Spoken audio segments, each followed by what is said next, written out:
Primero voy a poner a grabar. Perdón, ¿en la casa me escuchan bien? Se ve bien. Está muy bajito. Mira. No entendí qué dijo. ¿Puedo hacer? Se escucha, profe. No, debe ser mi compu, se escucha mal. Perdón, no te escucho. Dijo que se escucha mal, pero que quizás... Se escucha mal. A ver, déjame... No, mi compu. A ver, Se escucha bien, está bien, todo bien de acá. a ver. Está bien. Todo bien, ya, ok. Todo bien.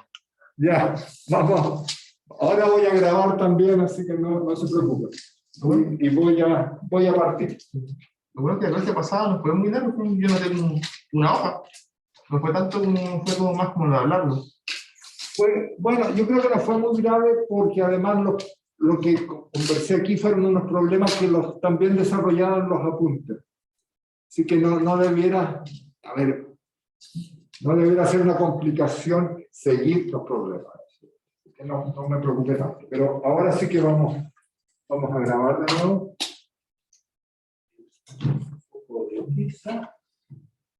Y bien, lo que quiero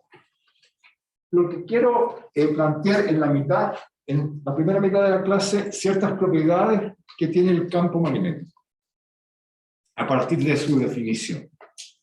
Y después vamos a ver un par de aplicaciones donde vamos a tratar de destacar, digamos, el uso de esas propiedades para calcular campos magnéticos. Entonces vamos a hablar un poquito sobre propiedades.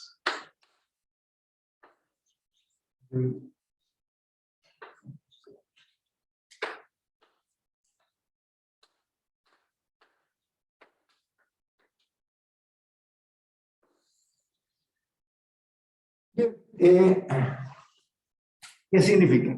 La idea es la siguiente. Lo básico, lo central de lo que estamos estudiando en magnetismo, es que existen fuentes. Las fuentes de este fenómeno nuevo que llamamos campo magnético la hemos asociado a corrientes eléctricas.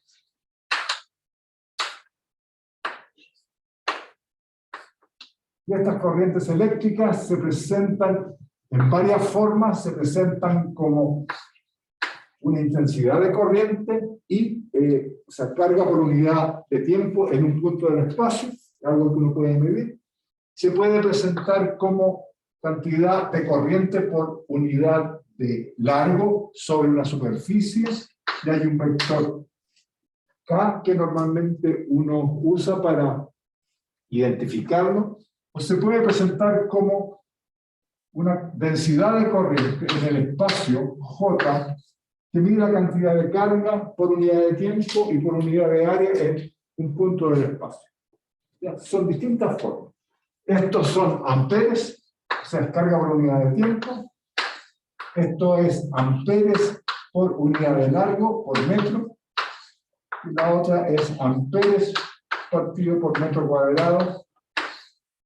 Y les pongo las unidades para que a veces uno se desorienta con estas corrientes por unidad de largo, por unidad de superficie. Pero cuando conoce sus unidades, ya se ubica. O sea, si esta es una corriente y acá tengo una corriente por unidad de largo, tengo que multiplicar por una longitud para sacar la corriente de nuevo. Y acá si tengo una corriente por unidad de área, por un metro cuadrado, tengo que multiplicar por un área para rescatar una corriente. Entonces, uno con las unidades muchas veces, si no se ajustan bien las fórmulas, uno puede rescatar el sentido de las cosas. Por lo menos asegura que es coherente lo que está haciendo. A lo mejor se equivoca en un signo por aquí y por allá, pero no es terrible. Normalmente tener claridad en las unidades a uno lo ordena. Ya. Estas son las fuentes. Y con estas fuentes, que puede ser cualquiera de las que están presentes, y ocupan algún punto del espacio, estas son las fuentes. Las fuentes generan en un punto cualquiera definido por el vector posición R, define lo que llamamos el campo magnético. el campo magnético, tengo 0 partido por 4pi, la integral. Voy a escribir la forma más general del campo magnético, que es tomar una densidad de corriente en el espacio, multiplicarla cruz el vector R menos R', después les explico lo que significa. Ya, por sobre todo voy. Lo que significa lo siguiente, que donde está la fuente tengo un vector en esta zona, tengo un vector J, que es función de la posición donde se ubica la densidad de corriente, que es R'. Y tengo que ver todas las contribuciones de esa corriente a este punto, definido por la coordenada R. Y esto no es simple porque está este producto cruz entre el vector que indica hacia dónde está circulando, por dónde está circulando la corriente en el volumen, producto cruz, la distancia entre el punto donde está la corriente y el punto donde quiero calcular el campo, que es esta distancia, R menos R'. ¿Ya? Y dividido por supuesto por la distancia cuadrada, porque disminuye la acción a medida que se aleja uno de la fuente. Pero esta es la forma más general. Si uno quiere usar la corriente o quiere usar K, lo que hay que recordar es lo siguiente, que J por dB es equivalente a la combinación K con un elemento de superficie y es equivalente a tomar la corriente por un elemento de longitud. Este es un elemento de corriente. Son todos, tienen la misma estructura. ¿Ya? Y depende cuál es la fuente. Si la fuente fuera una corriente, yo habría usado esta combinación. Y por un elemento de longitud. Y en lugar de tener J y el dB, aquí aparece I por dr' cruz R menos R'. Es lo mismo que hacía cuando tenía campos eléctricos. Yo podía tener carga, podía tener densidades superficiales de carga, tenía densidad volumétrica de carga. Entonces yo ponía un dQ, ¿cierto? Había un elemento de carga que se expresaba como lambda por un dL, se expresaba como sigma por un ds, o se expresaba como rho por un dB. Depende del problema. Es lo mismo. Siempre observen lo que estoy poniendo aquí, es un elemento. Este pedazo. Siempre estoy poniendo un elemento de corriente por un elemento de longitud. Siempre tiene esas dimensiones. Esto es una corriente por una longitud, este producto. Es la misma estructura. Ya. Eso es lo genérico, eso es lo que hemos visto. Usando esta expresión hicimos unos cálculos la clase pasada. Entonces quiero ver qué propiedades hay detrás de esa definición. La primera propiedad que les voy a mostrar que existe es la siguiente. B se puede escribir como el rotor de una cierta función vectorial A. Y A se le llama el potencial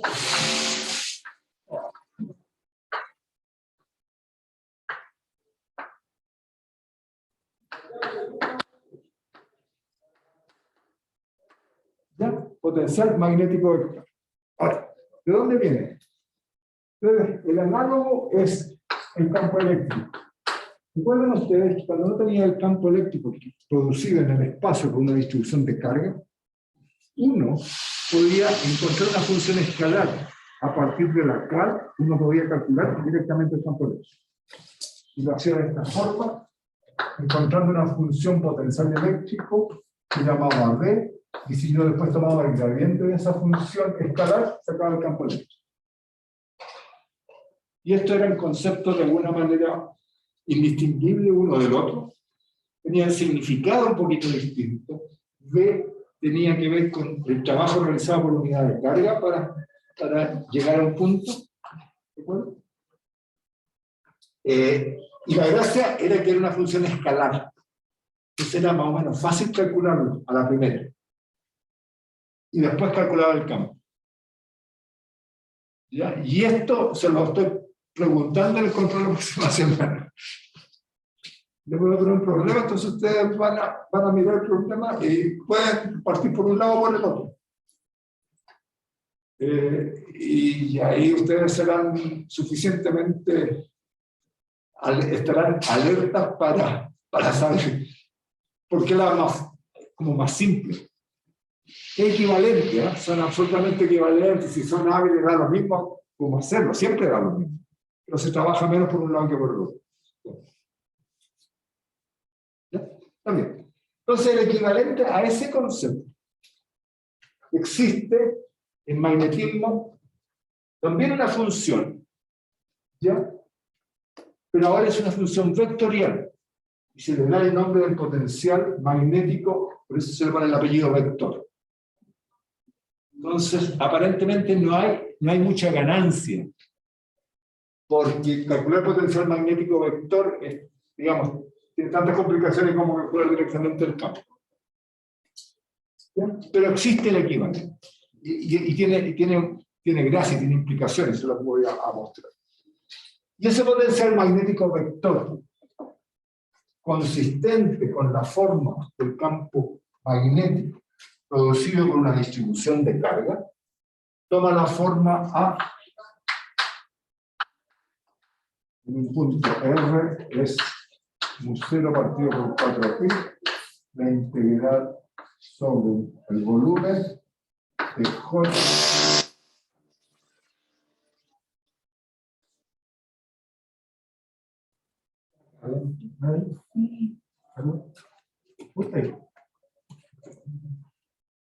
Perdón, no puede estar perforando, puede haciendo clases y realmente molesta. Disculpe, profesor. Así que por favor. Ya.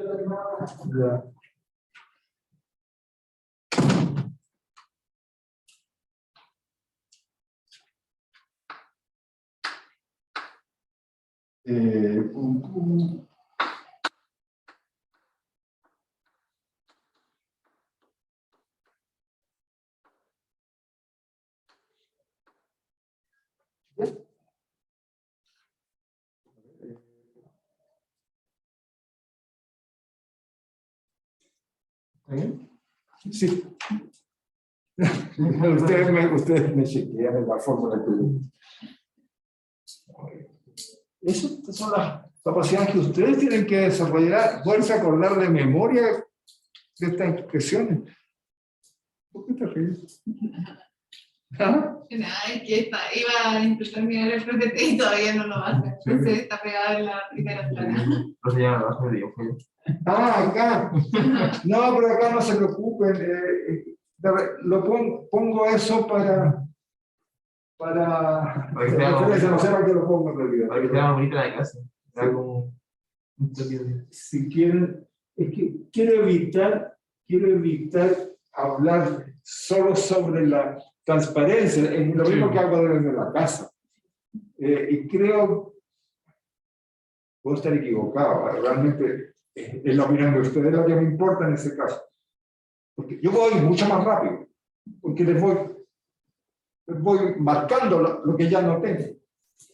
Lo que creo que cuando yo escribo, les da otro tiempo a ustedes para ir pensando sobre lo que estoy diciendo, que es distinto a que yo vaya punteando solamente, o sea, porque voy pasando la transparencia. Así que díganme, yo en eso estoy... ¿Sí está bien? Sí. ¿Cómo les gusta, hermano? Si yo aquí... Lo importante es entender. Ustedes pidan. Sí, no. Claro, está mucho más bonito, por supuesto, pero la idea es la siguiente, es esa, ¿cierto? Y ustedes me dicen, pero ¿de dónde inventé esa expresión? ¿Ya? Lo primero, porque allá tampoco se lo dije, entonces lo dejo abierto. Y lo que uno hace es lo siguiente. Uno podría verificar, tomar rotor de A. ¿Ya? Tomar rotor sobre esta expresión. Tomar rotor es tomar rotor sobre lo que está en el integrando, porque el rotor es un operador diferencial que actúa sobre las coordenadas R, y la integral acá es sobre las coordenadas R'. Así que uno puede intercambiar el operador diferencial con la integral. Entonces pasa acá adentro. Y cuando pasa acá adentro hay que tomar rotor de esta función, que es J dividido por una función escalar, pero solo la parte de abajo depende de R, la de arriba no. Tomar rotor de esto es equivalente a escribir J cruz gradiente de 1 partido por R menos R'. Y gradiente de 1 partido por R menos R' es justamente ese término. Que es otra manera de cómo uno inventa esta fórmula. R menos R' partido por módulo de R menos R' al cubo, yo lo puedo escribir como gradiente de 1 partido por módulo de R menos R'. ¿Ya? Entonces uno lo escribe al revés, y por eso yo reconozco esta expresión. ¿Ok? Ahora tiene sus gracias. Bien. Las gracias que tiene es la existencia de este potencial magnético. Observen la estructura A. Aquí desapareció el producto cruz que estaba integrando. Así que A, en general, tiene la misma dirección que la corriente. Entonces, si yo tengo una corriente, por ejemplo, una alambre, como vimos la clase pasada, por donde circula una corriente I, yo le pregunto, ¿el potencial magnético vector en ese punto? Por lo menos, ¿en qué dirección tiene? Lo más probable es que va a apuntar en la misma dirección de la corriente. Si dice lo más probable, quiere decir que en ciertos casos no iría en la misma dirección. Es que es difícil afirmarlo, porque recuerda que esto está dentro de una integral. Y este es un vector que yo tengo que promediar, porque y podría depender de R'. Entonces es un vector que al integrarlo se me va a promediar, y yo no sé si me va a... ¿Cuál es la dirección privilegiada? En casos simples como este, donde hay una pura dirección privilegiada asociada a la corriente, ahí es fácil, por eso que sale en la misma dirección. ¿Ya? Para los casos que normalmente ustedes ven, este potencial magnético vector tiene la dirección de J, que son los casos, por ejemplo, que J puede ser una función de R', pero en una dirección fija. Entonces, si J tiene una sola dirección fija en el espacio, esta dirección va a salir fuera de la integral, porque es una constante. Entonces el vector va a ser un número veces la dirección, pero la dirección es la misma que la dirección original. Estamos súper bien. Pero si J en realidad varía, yo tengo un volumen y J empieza a dar vuelta dentro de ese volumen, la pregunta es, ¿qué dirección tiene la corriente? Chuta, no sé. ¿Por qué está dando vuelta? ¿Ya? Ese es el sentido que digo que ese vector tiene normalmente la dirección de la corriente cuando la fuente tiene una dirección privilegiada. Eso es el límite. ¿Ok? Bien, eso es una cosa interesante. En principio, debería ser más fácil de calcular que esta expresión, porque no tiene este producto complicado acá. O sea, si uno conoce la función J, esto debiera poderlo calcular en principio. Pero también genera una relación entre B y A. Así como yo puedo calcular A y después calcular el campo magnético, el problema puede producirse al revés. Yo puedo calcular B por algún mecanismo y después rescatar A partir de esta expresión. Les voy a mostrar cómo lo hagan, cómo lo hacen, porque es muy simple. Esta es una expresión que saben en principio cómo calcular. cosas que son interesantes acerca de A.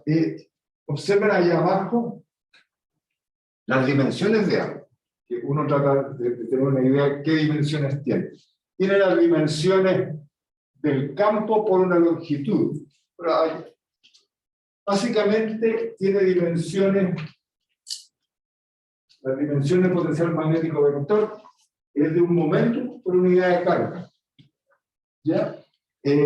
Y eso significa que si A tiene estas dimensiones, si yo calculo las dimensiones de A partido por un tiempo, o sea, si yo de alguna manera quiero calcular A dividido por un tiempo, por ahora es solo un juego, resulta que las unidades de esa magnitud son las mismas unidades del campo eléctrico. Es una coincidencia, aparentemente. Pero no lo es tanto, porque voy a mostrarles más adelante que cuando hay dependencia temporal de las corrientes que generan los campos magnéticos, estas corrientes que tengo aquí, pues, yo las he usado como algo, no he dicho, tiene una distribución espacial, pero no he dicho si varían o no. En la magnetostática no hay dependencia explícita del tiempo, pero cuando la haya, B va a depender del tiempo y A va a depender del tiempo. Y lo interesante va a ser que la derivada temporal de A produce un campo eléctrico. Y ese es un fenómeno nuevo, extraño y súper sofisticado. Ese es básicamente el fenómeno de inducción electromagnética. ¿Ya? Y eso, digamos, yo diría que el 80% de las tecnologías que hoy día nos favorecen y usamos, ¿no?, son posibles porque este fenómeno existe, el fenómeno de inducción electromagnética existe, ¿ya?, que permite conectar el campo eléctrico con el campo magnético, uno con el otro, como parte de una sola cosa. Y eso está implícito de alguna manera en que hay un campo magnético cuando A varía en el tiempo, ¿ya?, y es su derivada temporal la que produce el campo eléctrico. Es por eso que es interesante. Todavía no aparece, después se lo voy a hacer aparecer en todo su esplendor. Ahora, el potencial magnético vector tiene otra gracia.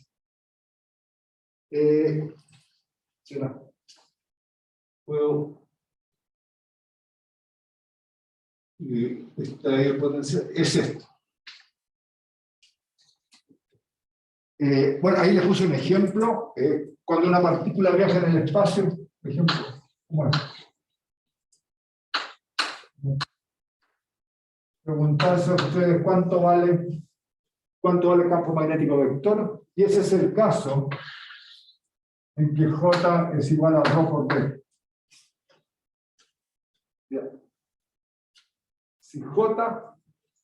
Si yo tengo una densidad de carga volumétrica viajando en el espacio con velocidad v, la densidad de corriente es la carga por unidad de tiempo, o sea, en la densidad de carga multiplicada por la velocidad de las partículas. ¿Okay? Eso se lo mostré, es capítulo corriente. Si uno la mete aquí, ρ por dB es un dQ. Es un diferencial de la carga que está contenida, que está generando el campo. ¿Ya? Y queda multiplicado por la velocidad. Pero un dQ es un diferencial exacto que yo lo puedo integrar y me queda toda la carga contenida en el volumen. Por lo tanto, el resultado es la carga por V dividido por R menos R, un R grande que me está describiendo la trayectoria que sigue la partícula. Y un ejemplo interesante.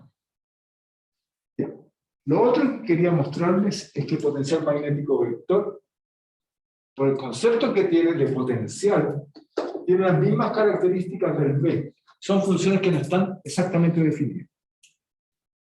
El potencial eléctrico estaba definido salvo una constante. Como el potencial gravitacional, está todo perfecto, salvo que tomo como nivel de referencia para medir. ¿De acuerdo? El potencial magnético vector también tiene esa incerteza. Yo siempre puedo cambiar el potencial magnético vector por otro distinto. Le puedo sumar una función.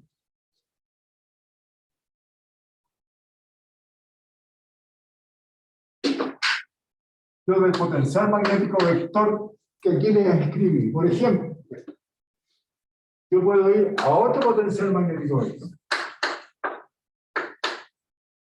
Que lo escribo como A más gradiente de una cierta función F. O allá le puse, ¿qué le puse? Phi, da lo mismo. F es una función arbitraria. Basta que yo pueda escribir ese término como gradiente de F. La gracia es que el potencial A produce un campo magnético B, porque B es rotor de A. Pero, bajo esta indeterminación, A' produce un campo magnético B',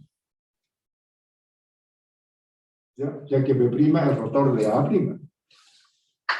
Pero es idéntico a B, porque el rotor de una función que se puede escribir como gradiente de algo arbitrario, rotor de gradiente es siempre idénticamente cero.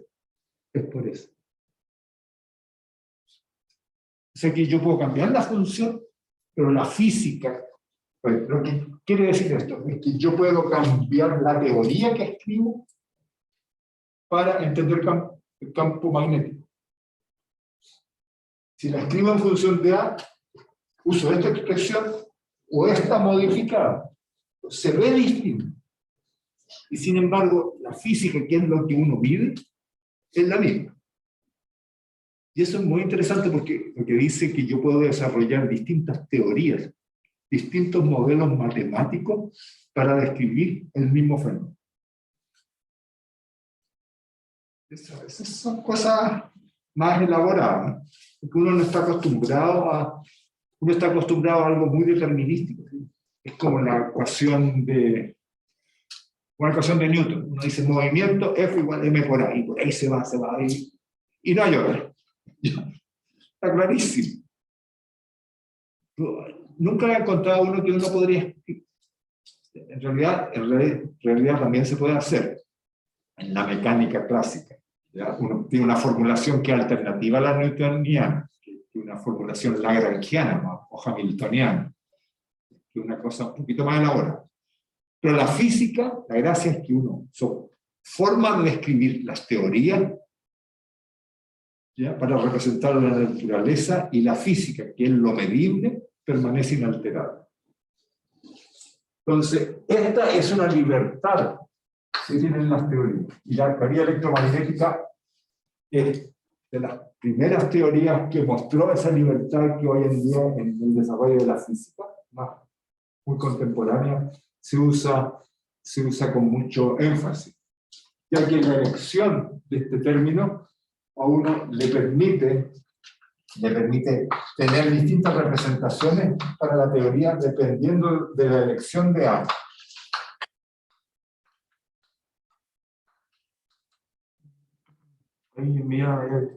Mía, exodos. Adelante. Solo voy a tomar el CO2. Permiso. Entonces, nomás. Nos trae un cafecito la próxima. Ah, sí. No tiene máquina, ¿no? ¿Sí? ¿Puedo sacar? Oh, se la sacaron. ¿El martes sí está? No, mi amor, tienen 4:23. Que tengan buen día. Gracias, Podemos profesor. sobrevivir. Sí. No puede ser. Esa era la que siempre vertaba como uno. Sí, claro, negativo. menos 100. Entonces, estas distintas formas de escribirlo, ya, se llama la teoría electromagnética es una libertad de medida o de gauge. Y es una palabra gringa que se usa para explicitar las distintas posibilidades que uno tiene para formular la teoría. Por eso es bueno o malo, porque Que uno tenga esa libertad. es que Es bueno porque te permite describir, elegir la forma en que la teoría es, digamos, te muestra, o sea, te permite escarbar cosas que pueden hacerse explícitas en una formulación y no en otra. Y sin embargo, el fenómeno físico sigue inalterado. es como finalmente Pero- para un desarrollo. Te lo voy a mostrar. Sí, Te lo voy a mostrar más adelante. Esto, como en 2 minutos más te lo muestro.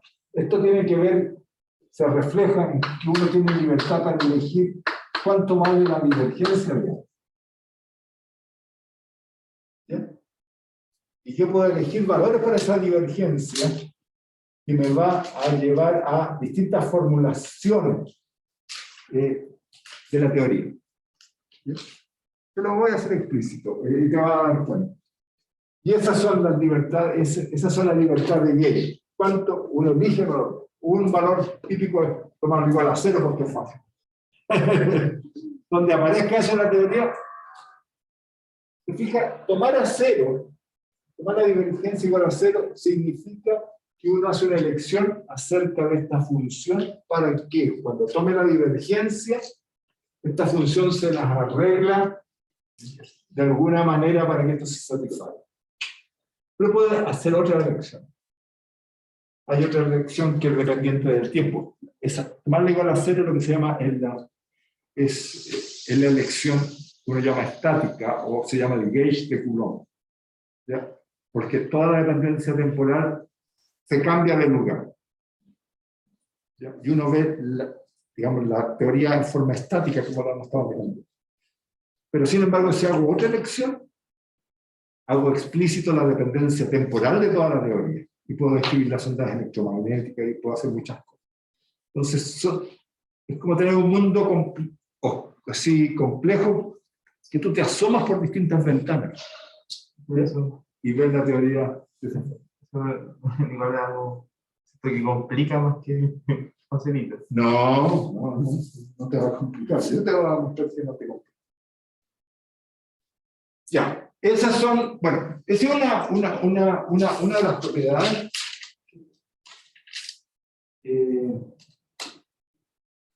de las propiedades que son interesantes, digamos, que uno puede, que existe un potencial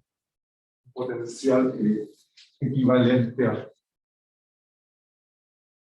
potencial eléctrico, y la gracia que finalmente va a tener en términos prácticos para ustedes es que de repente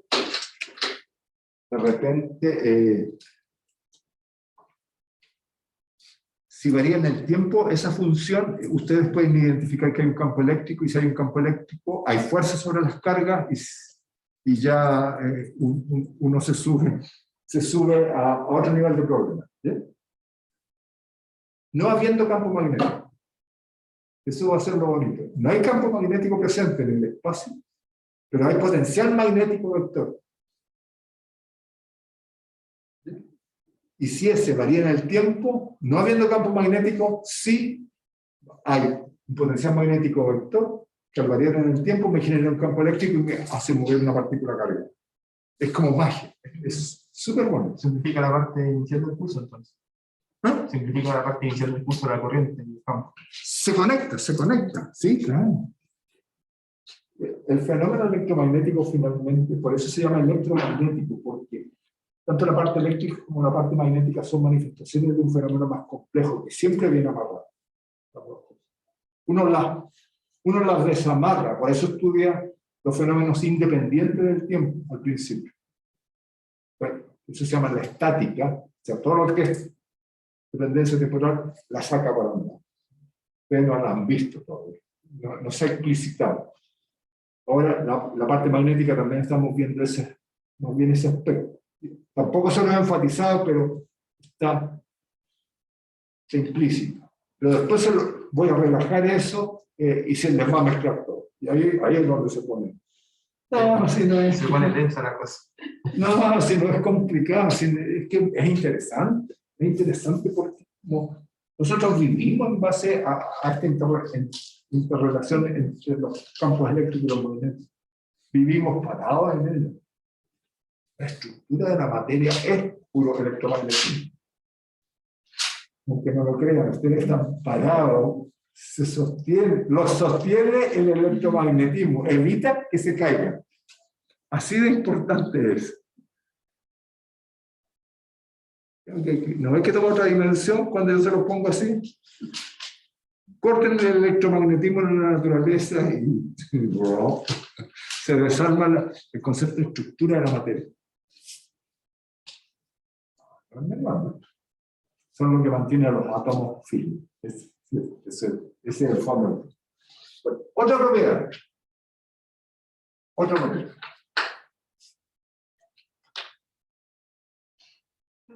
Una pregunta antes de cambiar el tema. ¿Este potencial igual depende de la fuente de la corriente? Sí, claro. ¿La infinidad o no? Sí, ahí estaba justamente escrito, aquí por ejemplo hay un ejemplo, depende de la carga que está en movimiento. ¿Ya? Y lo había mostrado previamente. Aquí, ahí. ¿Se fija? Hay una integral y ahí está J. Sí. Esa es la J. Sí, no, sí, en eso no hay ninguna diferencia. La otra pregunta que quiero tratar de responder, y una propiedad del campo, es la fuente de campo magnético. Porque lo que tenemos es que cuando existe una corriente, hay un efecto que llamamos campo magnético. ¿De acuerdo? Pero veamos si hay una fuente propia de campo magnético, como la carga es fuente del campo eléctrico. Y para eso, uno estudia la divergencia del campo magnético. Porque recuerden ustedes, es el teorema de Gauss, que les contaba, la divergencia del campo eléctrico era igual a la carga, básicamente. Entonces les decía, mire, la carga nace y muere en carga eléctrica. O sea, el campo eléctrico nace y muere en carga. Y después ya lo empezaron a usar, etc. Entonces, la misma pregunta que quiero hacer. Si uno calcula la divergencia de B a partir de la expresión general de B que está allá anotada, esta es idénticamente cero. Siempre. De hecho, está implícito en este resultado. Si B se puede escribir como rotor de un potencial magnético vector, tomar la divergencia de B significa tomar la divergencia de esta expresión. Y la divergencia de esta expresión siempre, no importa lo que sea A, va de cero. Una identidad. Ya funciona como un triple producto escalar con dos vectores repetidos. Uno hace A cruz B punto C. A cruz B punto C. Si hay dos vectores repetidos, siempre vale eso. ¿Ya? También funciona con los operadores diferenciales. Ahora, esto es sorpresa. Porque no importa, esto me está diciendo que en el espacio, no importa qué volumen en el espacio yo tome. Y en cualquier parte del espacio. ¿Ya? Lo que está encerrado, que significa integrar la divergencia de B en ese espacio, que significa, vía el teorema de Gauss, pasarlo a una integral sobre la superficie que encierra al volumen B, todo eso es el lado izquierdo. ¿Ya? Ese es el teorema de Gauss, desde allá para acá. Pero todo eso vale cero. sea, el flujo de campo magnético, todo el campo magnético que entra a este volumen tiene que salir. Eso es lo que está diciendo. No es alterado. Y si no es alterado, significa que no hay nada, que nunca hay algo adentro o que lo haga cambiar, que lo aumente o lo disminuya. Esa es la implicación que no existe. No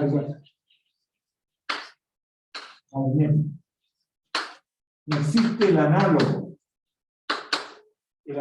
a la carga eléctrica. Y eso es bien notable, ¿no? A priori no tiene por... Eso es, siempre ha sido una especie de... Una pregunta que ha rondado en la cabeza de la gente. Se buscan las cargas magnéticas, ¿no? Se creen que a lo mejor podrían existir a algún nivel muy básico de la materia, pero nunca se ha descubierto. La pregunta es, ¿por qué la materia eligió construir algo que se llama carga eléctrica? Uno identifica, cuya expresión básica es el electrón, ¿ya? Pero también hay componentes que tienen carga fraccionaria, que son muy especiales, son 1/3 o 2/3 de la carga del electrón, no es otra cosa. ¿Por qué por el lado eléctrico presenta esa característica? Por el lado magnético no hay el equivalente a lo eléctrico. Y estas cargas no existen. Si no hay fuente del campo, la divergencia del campo es cero. Pues si no hay cargas magnéticas, hay otra implicación. Las líneas de campo magnético, tienen que cerrarse sobre sí mismas. Porque no empiezan en ninguna parte, ni terminan en ninguna parte. Porque no existen las fuentes que las generan. Están, pero están porque las corrientes los generan en el espacio. Pero al no tener una fuente propia, tienen que cerrarse sobre sí mismos. ¿Tiene nombre propio esa propiedad? ¿No? ¿Qué? ¿Esa propiedad tiene algún nombre? ¿Cuál? La de no existencia del... ¿De carga magnética? No, es un hecho. Este finalmente es un teorema. No es teorema. Es lo que tú mides en la naturaleza. Ya, a ver, tú no podrías haber inventado una ley de fuerzas como la que hicimos, que es de donde deriva la expresión del campo magnético, ¿ya? Si hubieran aparecido cargas magnéticas, porque habría habido inconsistencia. ¿Ya? Es la manifestación, lo que uno escribe en la teoría, es la manifestación de lo que observa. Así construye las teorías. Y después la escala de la web.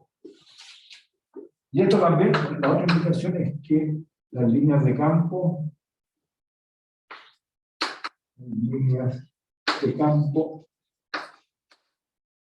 son cerradas. Y eso es lo que veíamos el otro día en algunas aplicaciones.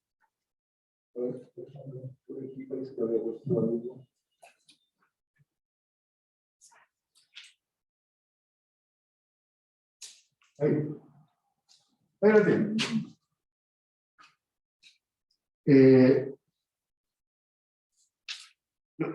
La clase pasada lo vimos en un ejemplo, que es parecido, ahí, aquí está señalada, es un alambre, ¿cierto? Un alambre por el que se una corriente y mira el campo magnético. El campo magnético siempre nos salió de esa forma, nos salió esta línea cerrada en torno al alambre por el que circulaba el campo magnético. Eso salió del cálculo, digamos. Pero en realidad ese resultado es mucho más general, siempre ocurre. Y también salió la regla en la mano derecha. Y la regla en la mano derecha, si ustedes la quieren ver, analicen este caso que está señalado. Qué bonito es. Vean qué ocurre con una partícula cargada que se mueve con velocidad v.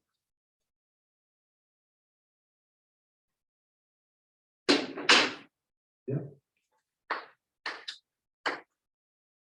Imagínense que va una partícula aquí, y carga Q que se mueve con velocidad V. Imagínense que el origen está acá. Está moviéndose en línea recta para que sea más fácil. ¿Ya? En general, ustedes pueden mostrar que produce en un punto del espacio, produce un campo. Dada por esa fórmula, que en este caso que dibujé ahí, hizo una elección para R mayúscula. R mayúscula corresponde a la trayectoria que sigue la partícula. Así que en línea recta, y está en la misma línea de la velocidad. Así que para ese caso, V en mu0 partido por 4pi, por Q, por V cruz R,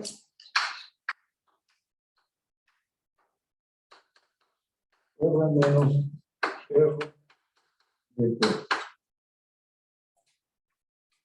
Ya, si ustedes analizan con cuidado esa expresión, les va a mostrar lo siguiente, que para un punto R en el espacio, definido por el vector posición R, el campo magnético en este caso sale V cruz R, sale por acá.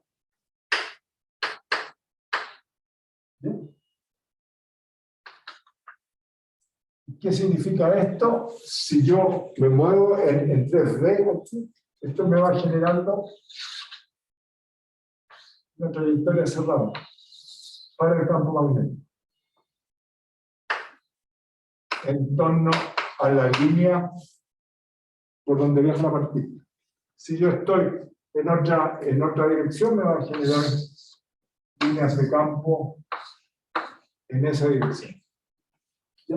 Va la partícula moviéndose, esa es la idea, va moviéndose y va generando estos círculos de un radio perfectamente definido, donde se instala el campo o donde señala la dirección del campo magnético, las líneas de campo magnético, en todo el espacio, hacia adelante y hacia atrás.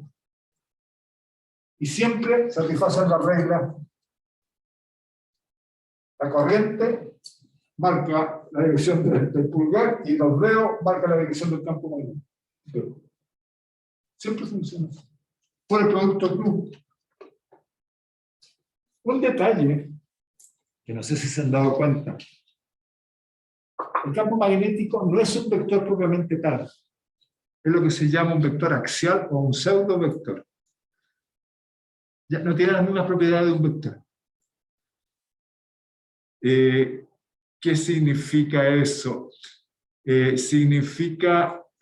¿y por qué? La razón es por qué. Es porque el campo magnético es el resultado del producto cruz de dos vectores. Siempre, porque J cruz una distancia. Es como el momento angular. ¿Recuerdan? R cruz P, vector posición cruz el momento. El momentum o la velocidad es un vector. El vector posición es un vector propiamente tal. Tiene transformaciones estándar. Tiene un comportamiento definido frente, por ejemplo, un vector parado frente a un espejo. La imagen de un vector parado frente a un espejo es lo que uno observa. Pero si un pseudo vector no funciona igual. ¿No se han dado cuenta de eso? Que no tiene pinta, no es un vector como tal. Entonces, googleé pseudo vectores o vectores axiales. Son súper bonitos. El momento angular, es toda magnitud física. A ver, es un concepto matemático, pero aplicado a la física, todas aquellas magnitudes que provienen de productos cruces de dos vectores son pseudovectores. Tienen un comportamiento raro. Por eso funciona la regla de la mano derecha,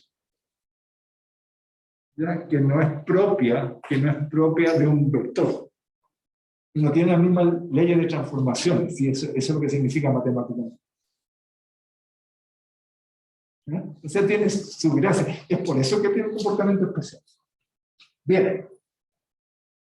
Lo otro que quería mostrarles es la tercera propiedad. Bueno, el campo magnético nace tiene su origen o está generado por alguien, y eso ya lo hemos hablado con las corrientes eléctricas. Veamos qué relación puedo establecer entre las corrientes de campo magnético, más allá de la expresión específica que tenemos. Ahí tenemos una forma diferencial equivalente a tener la ecuación con la integral. ¿De acuerdo? Entonces, la otra propiedad que quería hablar tiene que ver con P y las corrientes en general.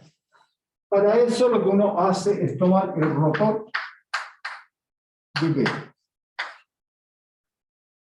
Me parece que parar 5 minutitos. ¿Quieres parar 5 minutitos?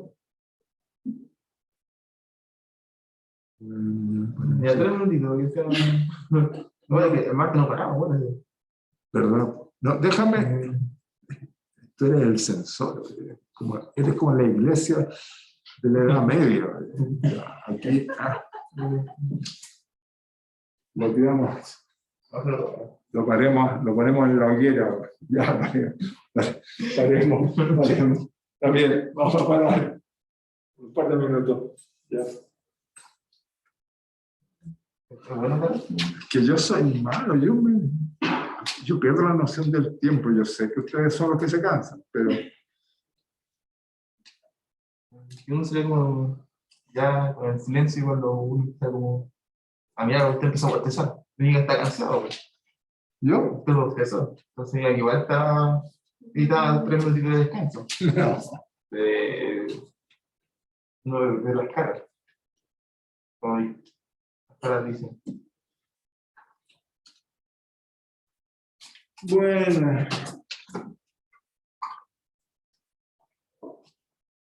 Luego usted lo que dijo, ¿por qué parte conviene más trabajar? La parte, ¿hay que trabajar por la parte del campo o la parte de la corriente? La ecuación de la divergencia. ¿Por qué parte para el control?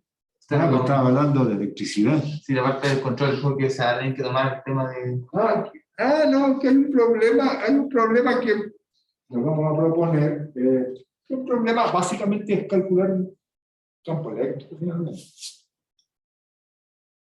Cuando uno dice calcular algo, calcular el potencial eléctrico, calcular el campo eléctrico son equivalentes, porque siempre uno puede ir de uno al otro. ¿Ya? Así que, pero a veces uno dice, mire, este problema es más fácil calcular la función escalar, porque las integrales son más fáciles, si hay algo que tengo que armar, sale en general más fácil, menos direcciones. Cuando hay estas direcciones que varían además, y están dentro del integrando de la integral, son súper delicadas, y uno tiende a equivocarse, porque los vectorcitos los saca fuera del integral. La pregunta al final, ahora que tuvimos esa el debate de qué era mejor, o qué era hacer el caso de un cilindro, una esfera, ¿qué eligió finalmente? ¿Que la figura más complicada, la más sencilla de parametrizar? Ahora usted me hizo una pregunta, ¿qué figura queríamos? Sí, no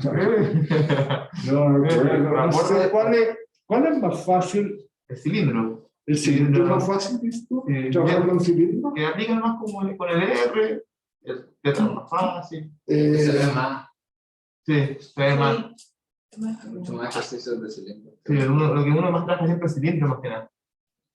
Aunque la esfera no es complicada, pero tiene uno de los de menos que el cilindro. Sí, supongo que uno está más familiarizado con cosas que tienen la forma de un cilindro. El cable, po. El cable, claro. La pelota, más allá de la pelotita de fútbol, no, hay menos. Pero hay problemas bonitos con esferas, me gustan más las esferas. No de que son bonitas, pero de imaginación uno se imagina el cilindro. No, mira, es que, a ver, todos los problemas tienen una gracia. Los cilindros. Ustedes se preguntan, ¿por qué uno estudia los cilindros y las esferas y esas cosas? Porque son problemas cuando las distribuciones de carga o de corriente son uniformes, presentan gran simetría. Son problemas que a pesar de ser tridimensionales, uno los reduce casi de una plumada a un problema en una dimensión y se vuelve, entre comillas, fácil. ¿Ya? Por eso se tocan esos problemas. Cualquier otra distribución hay que manejar el problema en 3 dimensiones. Ay, eso cruje uno por todos lados. ¿Sí? No, si no tiene sentido. No, no se imagina, cuando son chiquitos son cilindros, po. Cuando son, yo creo que tenían placas. Pero no jugamos con pelotitas. Sí, no, los condensadores de una placa son... Los condensadores, sí, esos tienen más. Sí, son mini, como monedas, son chiquititos. Pero está bien. No dijo nada, pero lo dijo todo. No, pero si el problema que no, si un problema, mira, si un problema que no lo han visto, yo creo que es un problema, yo por lo menos no lo había visto, creo que se me ocurrió. No puede ser. Bueno, Pero no, es que ¿eso es bueno o malo? no, Eso es bueno o malo. es incorrecto lo que estoy diciendo. La distribución de carga es uniforme, ¿sí o no? Pero, Pasar a 5 Muy minutos. fome. No, sí. No, mira, es un problema que estoy seguro que lo han visto.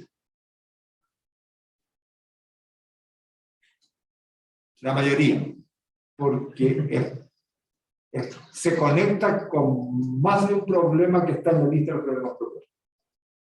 Sé que si hacemos todos los problemas de las 2 primeras unidades, puede que podamos hacer. No, si se conecta, no es el mismo problema. No dije que fuera el No, mismo, es que se conecta porque es un problema que incluso me hicieron varias preguntas, varias personas me hicieron preguntas sobre cómo manejar ese problema. Ya, que básicamente es un problema que tiene es como una distribución de carga esférica que tiene un hoyito chiquitito. ¿Ya? Y cuando lo ven, el problema que les voy a proponer es otro problema, pero se van a dar cuenta, por eso el profe mencionó que estaba relacionado con algo que sabía. Finalmente ustedes saben a lo que tienen que llegar. En última instancia tienen que saber, pero el problema es de otro calibre, es más general. Es finalmente un problema que si lo resuelven con cuidado, es fácil, técnicamente es fácil. Ustedes van a sentirse, así finalmente es todo perfecto. O sea, se van a sentir, es un problema que se van a sentir bien. Estoy seguro que si lo hacen, se van a sentir bien porque van a empezar a conectar ustedes mismos con cosas que han visto, que saben, y eso uno se siente bien, porque sirve de algo todo. Ese es el sentido de un problema que tiene una parte técnica, pero después hay que, en el fondo hay que ir tomando unos límites, y ustedes saben a lo que tienen que llegar, entonces tienen que tener el ojo para llegar a eso. Es un problema con respuesta conocida, llamémoslo así. Eso es lo peor, porque hay que como demostrar la respuesta conocida. Eso te deja en dudas. Así que todo eso te he contado, mira, ya sabes. Y después después van a tener elección. Tienen un problema es obligatorio. Son 2 problemas que hay que responder. Uno obligatorio. Sí o sí, bueno, si quieren lo responden o no. Eso vale la mitad del control. Así que ya saben, si no lo responden, ya saben. Y después van a tener opción de elegir entre 2 o 3 problemas. Pues son como así, como uno mira el problema y son todos facilitos. Y eligen uno, el que quieran. Y le responden, para que se acomoden a donde están parados. Pero el control lo hemos puesto antes de control, ¿no? Entonces, los facilitos puede que haya un cilindro. Lo facilito. No me acuerdo. Va a ser un cubo. Un cubo. Claro. Voy a ir a cambiar el cilindro por una elipse. No, por una elipse, algo más complicado. Que se los facilita eso.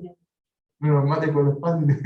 Si yo nunca pongo problemas difíciles. No, pero que ponen que son buenos para reflexionar, no son Pero tienen complicados. que como que darle una vuelta. ¿Sí? Eso, son buenos.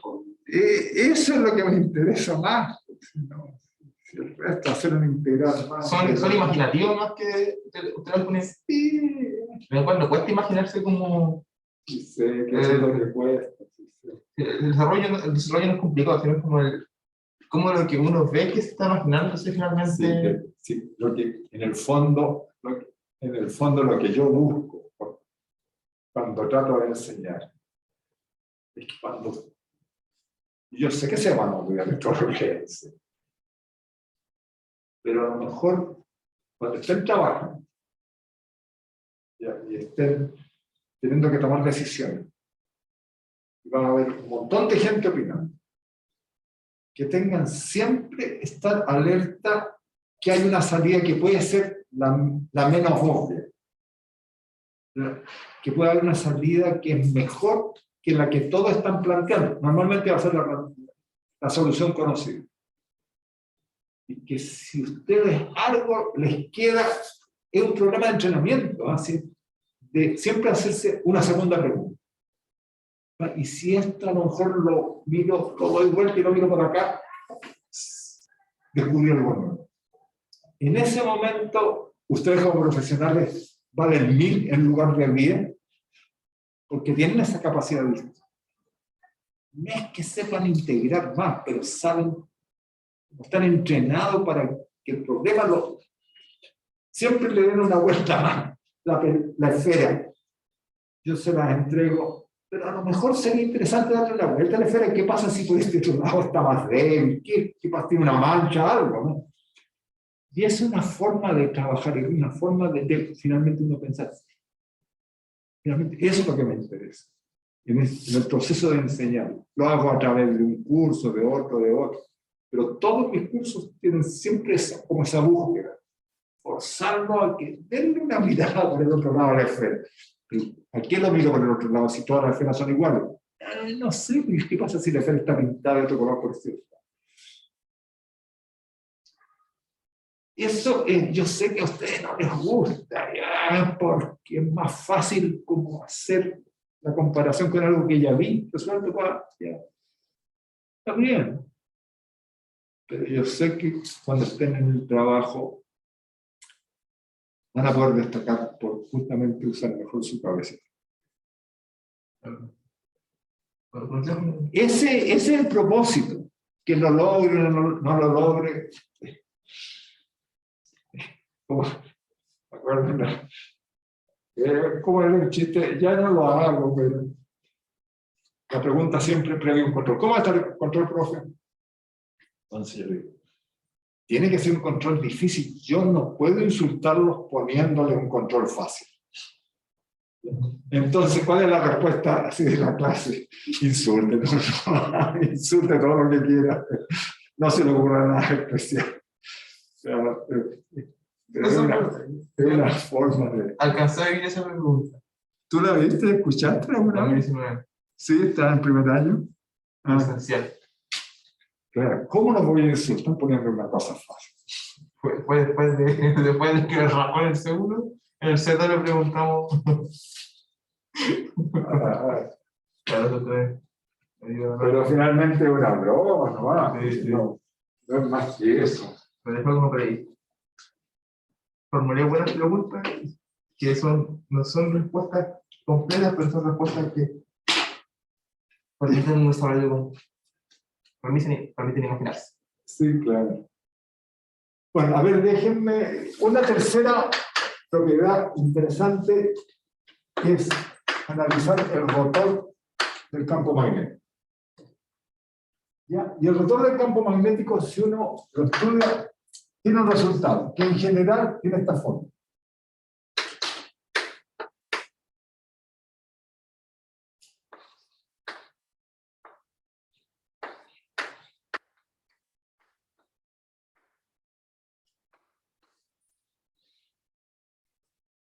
¿Ya? A ver, aquí hay un par de cosas que le menciono de inmediato. Hay distintas alternativas de escribir la misma ecuación, ¿no? Por ejemplo, si uno introduce un vector H, que es proporcional a B, ¿ya? Vector H, que se llama intensidad de campo magnético, esta ecuación se escribe, como ustedes la ven, es casi igual, pero los museos desaparecen. Se ve más fácil. Se escribe, por ejemplo, rotor de H igual a J más epsilon 0. Ahí se lo puede escribir así. Porque ustedes recuerden que en el vacío V es el epsilon 0 por el componente. ¿Ya? Entonces, si uno usa estos conceptos, estos vectores de desplazamiento son vectores que aquí es una proporcionalidad en el vacío. En el vacío. Lo mismo allá arriba. Así que no tiene mayor gracia, salvo que se ve más bonita la fórmula, pero cuando hay medios materiales esto cambia. ¿Ya? Y el vector D, por ejemplo, hay que agregarle la polarización. ¿Ya? Y también va a pasar lo mismo con la magnetización de un medio. Así que los vectores H y D en realidad son vectores que aparecen, son relevantes cuando uno está en presencia de medio. Si no, son solo cantidades proporcionales a B y al campo eléctrico. ¿Ya? La gracia que tiene es que se escribe más bonita, es constante. Está bien, y es una ventaja. Aquí en la parte, ¿qué es lo que es J? J es la corriente de conducción.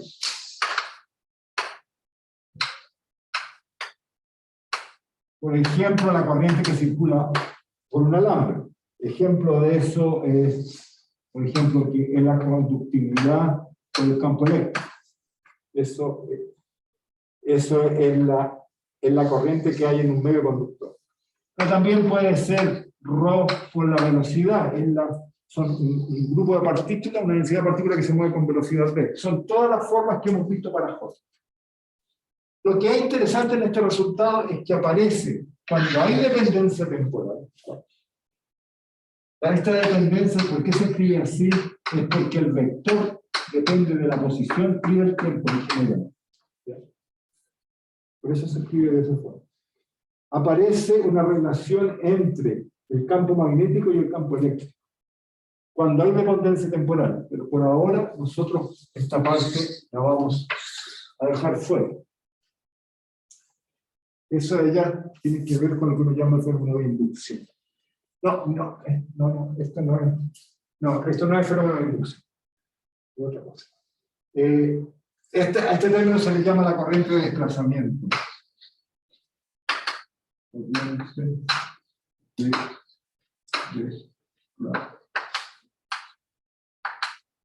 Bien.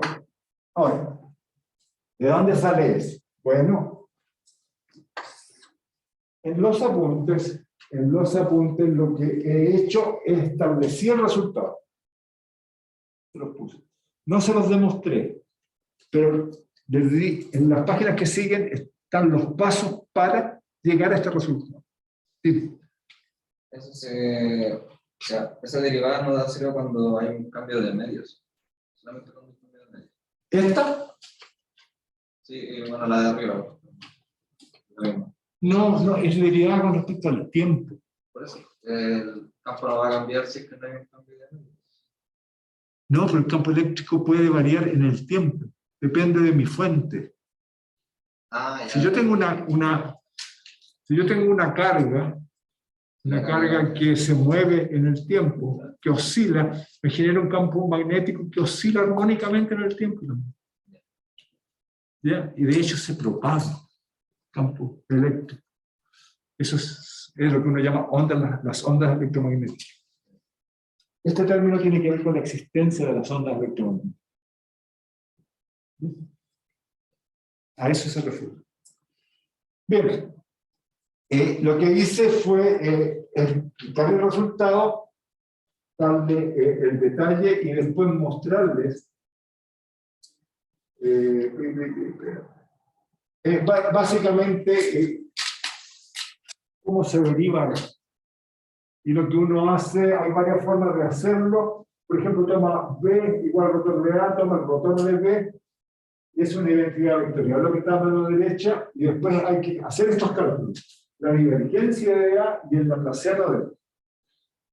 Y A es el potencial magnético vector, que tiene una expresión en función de J.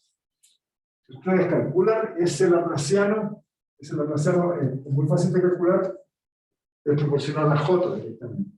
Y la divergencia es interesante porque si ustedes la calculan, les va a salir cuando no hay dependencia temporal que vale 0, y cuando hay dependencia temporal le sale esta expresión. ¿Bien? Pero esto que hay acá adentro es exactamente, no sé si lo reconocen este término. Se lo puse a propósito de la clase. ¿Lo reconocen? Viene de la electrostática. Es muy potencial. Porque abajo, No. sí, es cierto. Bueno, no, si está súper bien. Es el potencial. Es que nosotros vamos siempre, pero no con volumen. ¿Perdón? El diferencial siempre, o sea, el potencial lo vemos como integral de línea, ¿no? Con volumen. Entonces, esa es la confusión que tenemos que hay en y nosotros siempre vemos como... Pero. Eso cuando lo escribes en función del campo eléctrico. Tú dices que la diferencia de potencial, por ejemplo, B de A menos B de B es igual a menos la integral de B a B punto de B. Eso te refieres, ¿cierto? También, pero es una relación. Pero para una distribución de carga, el potencial que genera dentro del espacio tiene una forma explícita. Si fuera una carga puntual, el potencial que produce una carga puntual es Q partido por 4 pi epsilon 0 dividido por R. ¿Sí?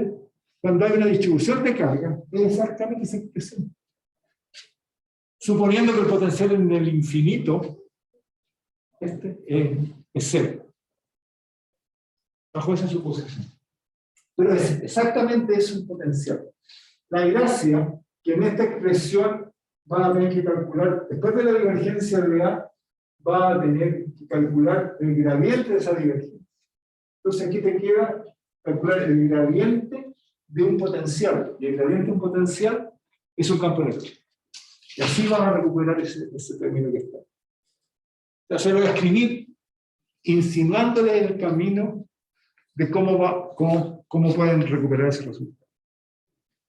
Y ahí les mostraba yo, observan los distintos valores que toman la divergencia de A. Para el caso estático o el caso que hay una dependencia temporal.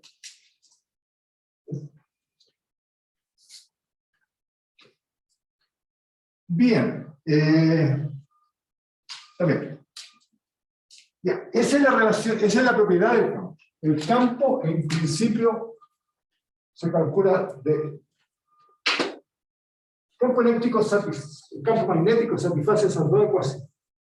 Una para la divergencia y otra para el rotor.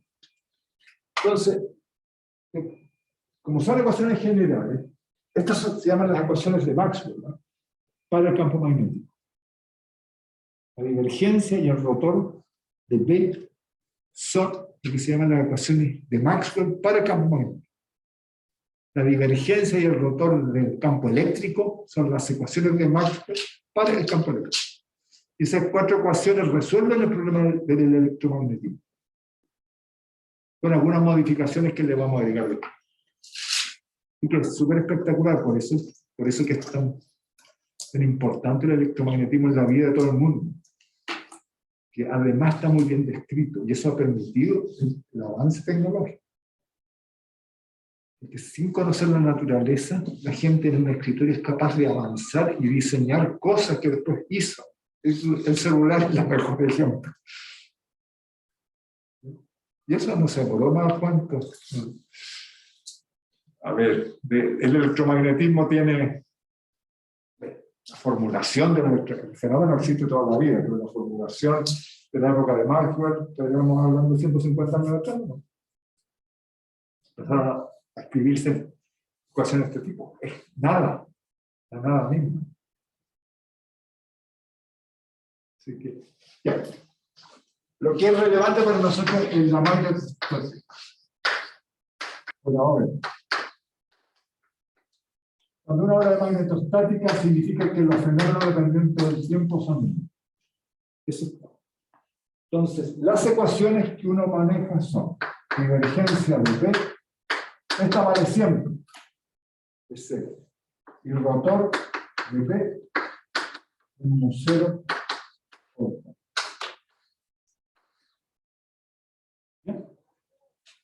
Con una salvedad y una cosa, y eso es todo. Y eso es todo lo que hay que saber. Y el resto hay que saber matemática. Miren, ¿por qué y por qué es interesante esta propiedad? Porque esta es la forma diferencial ya de describir el campo magnético.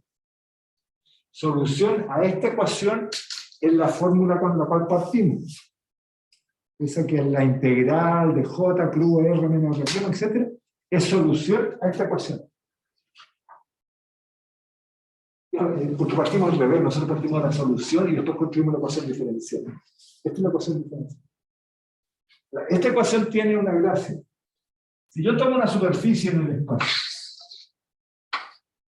encerrada por la superficie C, por la trayectoria C, la superficie S, encerrada por la trayectoria C.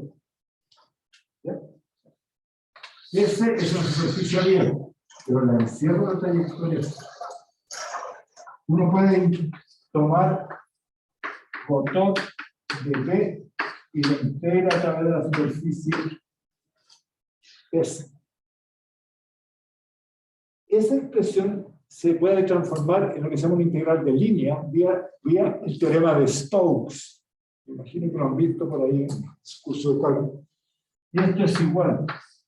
Y esto es lo que se llama el teorema de Stokes. A una integral a través de la trayectoria C de B punto de R. Voy a ponerle ahí la integral de la trayectoria cerrada. ¿Bien? Y esto es igual, observen, a un cero integrado sobre toda la superficie. O sea, lo que está diciendo, aquí tiene que haber un J en alguna parte, integre el flujo de la corriente a través de esta superficie. Pero integrar J a través de una superficie es calcular la corriente que cruza la superficie. Así que esto es un cero por I.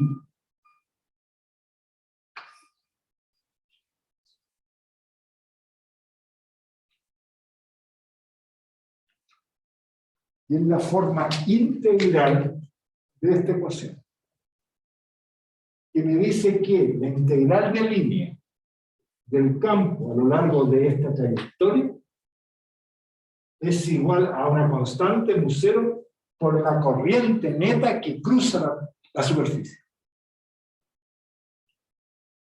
¿Ya? Y una propiedad, es como el teorema de Gauss, el equivalente al teorema de Gauss. Este se llama la ley circuital de Ampère. ¿Y por qué se las menciono? Porque cuando los problemas presentan simetría, y uno descubre la simetría, uno elige una superficie de forma inteligente y le permite hacer estas integrales de forma simple y calcular el campo muy simple. Ese es el caso del cilindro. Y el caso del cilindro es fantástico. El caso del cilindro funciona. Pero no solo en el cilindro. Lo vamos a mostrar otra vez. ¿Ya? Eso es el resultado de la magnetostática. Y en los apuntes le dejé un resumen de las ecuaciones claves para entender no solo las ecuaciones de Maxwell, sino y les identifiqué la fuente, el potencial magnético vector, se lo repetí, y después también cómo les recuerdo algo que está en una o dos clases atrás, cómo se calculan las fuerzas. Eso para que lo tengan ahí como todo. Y en los apuntes de la clase, después lo que les presento son algunos problemas. ¿Ya? Son problemas clásicos, pero se los dibujé con bastante detalle. Entonces, no voy a hacer el problema del cilindro para no encontrarte la razón. De puro confiado. Pero les puedo en 2 minutos mostrar cosas simpáticas, por qué uno enfatiza estas cosas.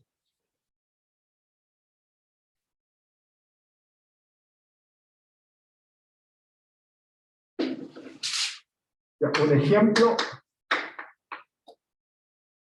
bueno, ustedes se habrán dado cuenta, y en la casa también, que yo les recomiendo que lean y echen una buena mirada a estos apuntitos que les he estado dejando, ¿no?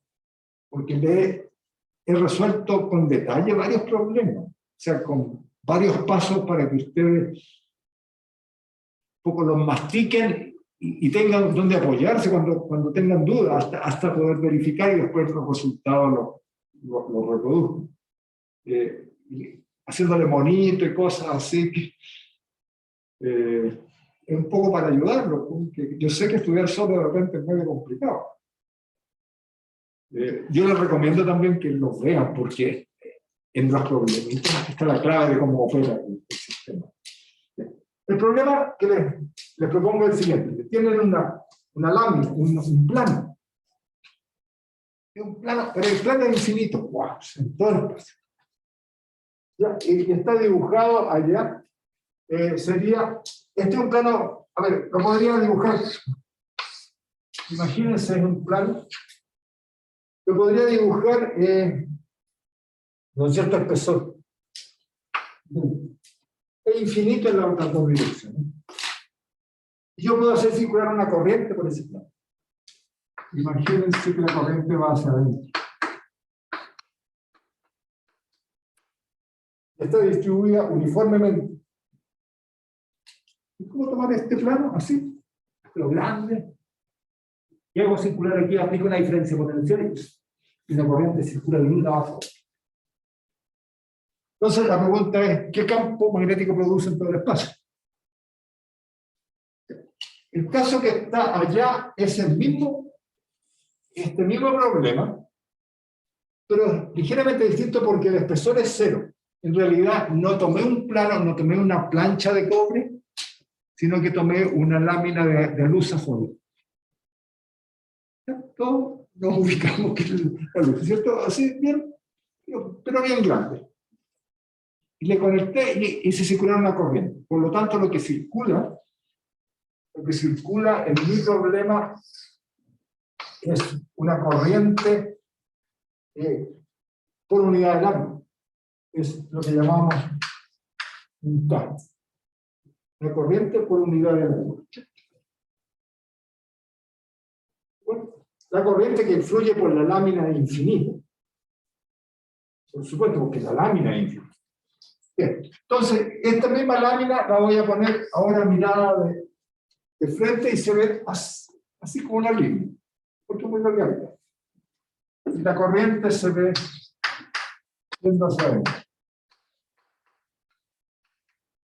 Esa es una corriente acá. Entonces, produce un campo para allá y para acá. Ahora, una manera de hacerlo sería aplicar la fórmula y tomar cada elemento de corriente que hay en este plano y ver qué contribución tiene al campo en este punto. Y después integrar, sumar todas las contribuciones y hacer la integral y sale el resultado. Lo otro es que uno se da cuenta de la simetría, ¿cierto? Porque no importa dónde esté ubicado, hacia adentro del plano o hacia arriba o hacia abajo del plano, porque si el plano es infinito, es siempre a la misma distancia de todos los. O sea, la única duda que tengo es que el campo en este punto dependa de esta distancia, si estoy más cerca o más lejos de él. Y lo que también conozco es que los campos a cada lado tienen que tener la misma magnitud, porque no puedo, si tengo un plano infinito, no puedo identificar el lado. Pero la dirección no tiene por qué ser igual. Y la pregunta es, ¿tiene la misma dirección a cada lado o tienen distinta dirección? Por ejemplo, si aquí apunta hacia acá, por ejemplo. Pero suponiendo al otro, ¿para qué lado? ¿Para arriba? Pero eso valía una línea nomás, porque aquí tienen un plano corriente. ¿Sí es de lo mismo? Es que- verdad que funciona la Tiene que ser lo misma. mismo, porque tiene ahorita. Es verdad lo que están diciendo, ¿eh? Pero no es obvio. No es obvio. Ahora, yo te voy a dar un argumento por qué podría ser obvio.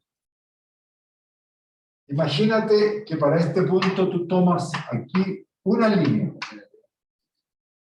que va hacia adentro, pero una línea de un espesor infinitesimal.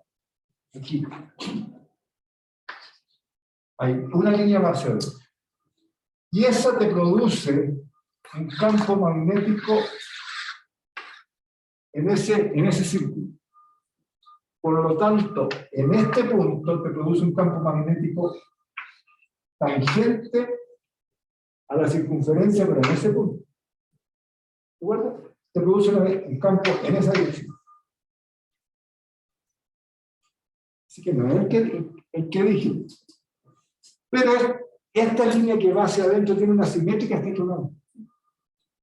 ¿Ya? Entonces la simétrica va a ser una esfera que te va a producir un campo igual que este, pero hacia el otro lado. Tangente a la esfera que tengo que dibujar, pero la manera que es así.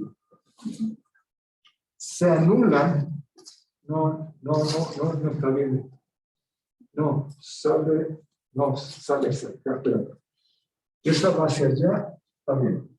Y esta va hacia acá, pero esta se empieza a separar, ¿no? Hacia acá, en la componente de ese. Porque es así.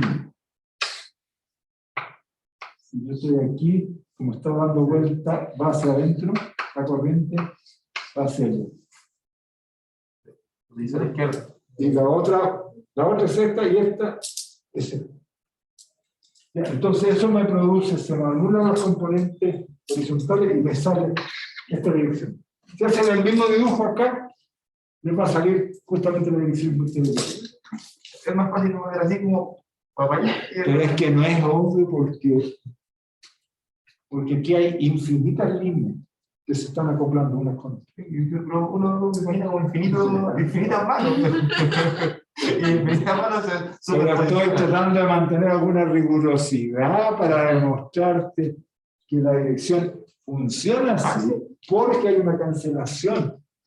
Si este plano fuera un semiplano y no ocupara todo el espacio, todo el razonamiento se va al agua. Por no decir otra parte. Es que uno mete como el dibujito, o sea, uno no piensa como, o sea, uno ve la mano, pero uno nada más se imagina como el tipo de círculo más como tipo de elipse y el campo, pero uno ve como que la partícula sería como una mano, finalmente. Uno, o sea, eso yo imagino como el seguimiento de la elipse. Que es lo mismo lo que está haciendo usted, ¿no? El seguimiento de la elipse. Ok, ya nos pilló la hora, desgraciadamente. Ya, lo que voy a hacer, le voy a dejar los ejercicios junto con los apuntes, y al principio de la próxima clase voy a un poco cerrar esta discusión. para enfatizar un par de cositas y después ya discutiré otro. La próxima clase quisiera terminar con manifestación. Y después empezar con la inducción. ¿Ok? Si tienen alguna duda, alguna otra cosa. Oh, claro. Y si no... Ya no quiero. Bien, prepárense. Que lo voy a... ¿Ah? Así se prepara. Ay, prepárese que lo voy a rapar. No.